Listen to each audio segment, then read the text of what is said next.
Today on Civitas Global, we turn our attention to a chilling escalation in global rhetoric, one that echoes the darkest chapters of European history. A top Kremlin propagandist has issued a direct threat. Russia could march on Paris.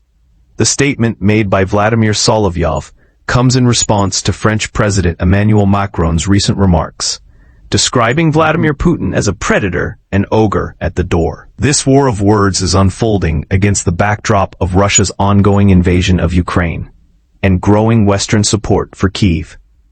Macron, along with leaders from the UK and Estonia, has signaled openness to deploying peacekeeping forces to Ukraine, an idea Moscow has condemned as a provocation. Solovyov's threat is more than bluster. It invokes historical precedent. In 1814, Russian troops did in fact enter Paris following the defeat of Napoleon. Today, that memory is being weaponized in a modern geopolitical standoff. Meanwhile, Russia has launched one of its most intense aerial assaults on Kyiv to date, firing over 600 missiles and drones in a single night. Among the targets, the British Council and the European Union's diplomatic offices. Western leaders have condemned the attack as barbaric and terroristic. Macron called it an act of war, while UK Prime Minister Keir Starmer warned that Putin is actively dismantling any hope for peace.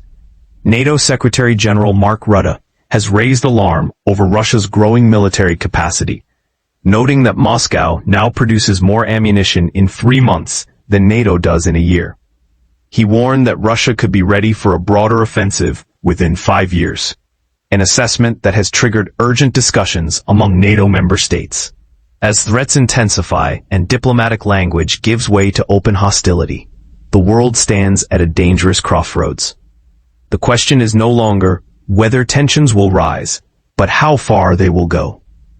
Civitas Global will continue to monitor this story, bringing you clear, factual updates on the evolving balance of power.